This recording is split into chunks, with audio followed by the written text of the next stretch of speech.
So guys, welcome back to my channel. So this video is gonna be focusing on my enlistment process for the Air Force. So let me first off by saying thank you guys for tuning in. Thanks for the subscription, thanks for the likes. Please continue to share, please continue to subscribe. So I would say, okay, so I came here to the US in 2019 of December. So when I migrated here to the US, I didn't get a job right away, so I started researching because I love to research, I love to look up stuff. I came across the Army. So when I saw the Army as a job, I was like, I don't want to go into no war and all of these stuff there, because I'm like, hell no, I can't fight no war, no, I can't do that, because I never really do that much in-depth research on like what the Army was about or what the military was about overall. So I kind of backed off on that. I came here with like years of experience in healthcare. So I was like, all right, let me just try to find something in my field that I love, healthcare. So I got the opportunity to work for a medical equipment company, Harris County, Child Protective Services, and Texana, which is my current job that I'm in right now. So I wanted to go back to school. I wanted to do my master's. That was something that I was like, okay, yeah, I want to do my master's. How can I do my master's without taking out a student loan? Because everybody know, like, I come from Jamaica people, and going to school in Jamaica, especially in college, you have to take out student loan, especially if you don't have it like that financially to support yourself in a school. So I was able to pay off my student loan, thank God for that. However, coming here into America, thinking about taking out student loan, and for hear persons talk about student loan and how they still pay student loan till this day and age, you're like, shit, I don't want to go back through the process there again. So I did my research, I tried to find a few scholarships, I did, but the money still would not be able to cover my full tuition. I did apply for financial aid through FAFSA, and I was approved. However, because I already have a degree, which I was like, even though I didn't study here in America, they would still take that into account. They said yes, I still have a degree, so I would not be qualified for a grant. I think it's like the Pell Grant or something like that, so I would only be eligible for a loan. So I'm like, all right, guess what, I need to find a way how I can go to school without taking out a student loan. So I was like, all right, let me dive back in and see what I can do. And then somehow the thought just came back to me and say, hey, why not try the military? And I was like, all right, let me do some deep diving. I saw a few career paths and I was like, hold up, so you can't actually have a career in the military? I'm like, really? I never know that. I'm saying, all right, me check the Navy first, and it's the same Navy have a few careers. I'm saying, all right, we go to that. So find a branch that was closest to me, because I work in Rosenberg, so I went over to one that was in that area. So I went to a recruiter there in the Navy. I told him, I said like, hey, I'm interested, the spell, school, benefits, my child.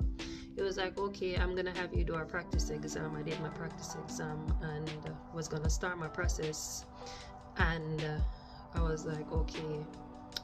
I remembered I have a cousin that was graduating in July, because this was last year when I decided the whole enlistment thing. And my brother went up to go for the graduation, and I was like, let me talk to her and see if I can get some more information, because in my head I thought she was in the Navy too. So I was like, hey, how the process go? Like, give me a little insight on like what we need for know and all of this stuff there. So she was like, at the Air Force meeting, and so I'm like, really? So I'm like, why difference between the Air Force and the Navy? So she was like, well, first of all, the Navy is 8 weeks training, and then she sell me up with the part where she said, Air Force is 7.5 weeks, and she said they're more family oriented, they'll respect you more, and work life balance is there. She said there are more careers in the Air Force, and I was like, all right, go deep dive into that, and I did, and I was like, all right. So I said, but I already did my practice test for the Navy. She was like, don't worry about that, just go to a Air Force recruiter and let them know you're interested and try and see if it can start your whole process. So I was like, all right. So found the recruiter, went to his office, talked to him, told him, hey, I'm interested in joining the Air Force. He was like, all right, well, we're gonna have to do like a little pre-screening. And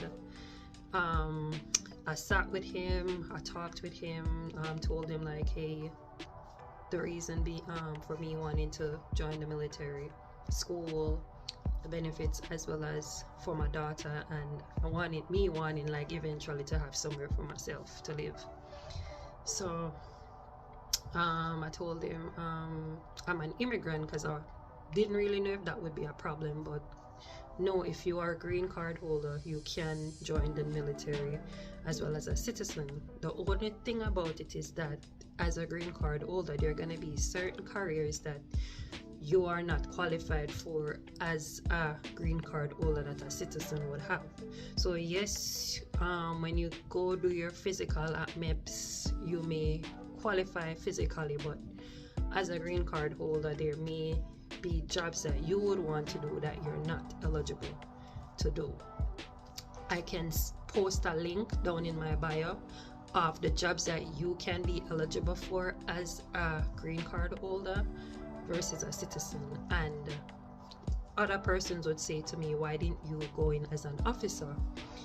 So even though I have my degree, yes, but because I'm not a citizen, I cannot go in as an officer, so hence the reason why I had to enlist. So as I stated, did all of that, did the pre-screening. I explained to him about my child. So because I had a child, he had said to me, okay, so we're gonna have to do a plan. We're gonna have to find out who is going to take care of your daughter while you're in training. And he said you're gonna have to write a letter, you're gonna have to do a power of attorney, and all of that needs to be approved. I did all of that, submitted it. It take like I think a week and a half to be approved. I also had to fill out like this application background thing, and it was a lot of questions asking where you've lived in the 10 years, people that may have known you, a lot of stuff. Plus I did additional background screening because I was also a green card holder. So fast forward, was able to do my ASVAB test, my first test score, guys. Like, trust me, the tests there are something else. I go telling you more about that ASVAB test. I'm going to tell you what it is about, what it consists of. I will not go into too much details, but I will try my best to explain it so you can understand and how to be prepared for the exam. So did my first exam. The grade I got, I was not 100% pleased with it. So my wonderful recruiter, being the awesome person that he is, listen, I'm not promote nobody, I'm not promote no BS, I just say like I had a great recruiter. So he was able to have me resit my exams. So I resit my exams, and when I finally did the resits, because I did like 2 resits, so yeah, because again, I'm really never satisfied. It's not that I didn't pass, I passed. It's just that the jobs that I wanted because of my grade, those jobs were not available, and I wanted to get my grade up. So like I had to come to the point where me like, all right, listen, I need to do some serious studying, I need to do some serious practice, because some of my questions are like high school maths, algebra, all of that stuff there were like, me stopped before in 07 and me like, I need to take it serious. So anyways, I got serious. I was able to do well. I got a 52 on my overall score, and there were a lot more jobs available to me, and with me successfully doing well in my passing my physical at MEPS, as well as my grade for ASVAT. Also, because I had a bachelor's degree, I was going in as an E3. So I got my career. I got a career job that was able to be selected. You do create a dream list based on your ASVAT score of the different jobs that you would be qualified for. Your recruiter will pull up lists, and they'll just do like a check to see, okay, based on this, are you eligible based on these requirements for this career. So yes, I was able to get a job in operations management. So yeah, it was a very hectic and tedious, because even like me go even telling about the whole MEPS thing and what it happened on MEPS, and yeah, the process and it's all. So yeah, that was my, basically to sum up my enlistment process. Trying to see if there was anything else I need to add.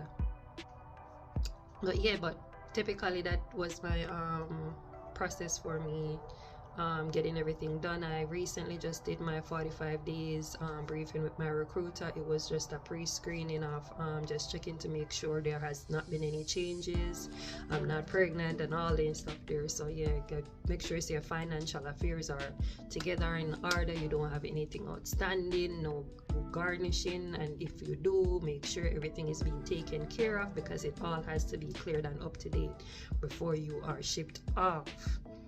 No, don't get no new tattoo, because if you do, it's going to be considered as an open wound.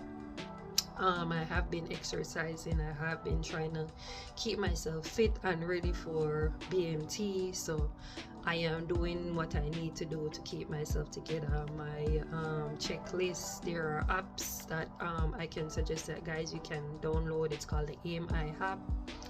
That app will help in regards to like letting you learn about the Airman's core value, the Airman's creed, the song, the ranks. Those are stuff that you would need to know when you're going to BMT. So yeah, so that was pretty much it for me, and I will try my best to answer any questions you guys may have. I will comment and give you an update with additional videos that I will be posting of my progress. Alright, so bye. Thank you.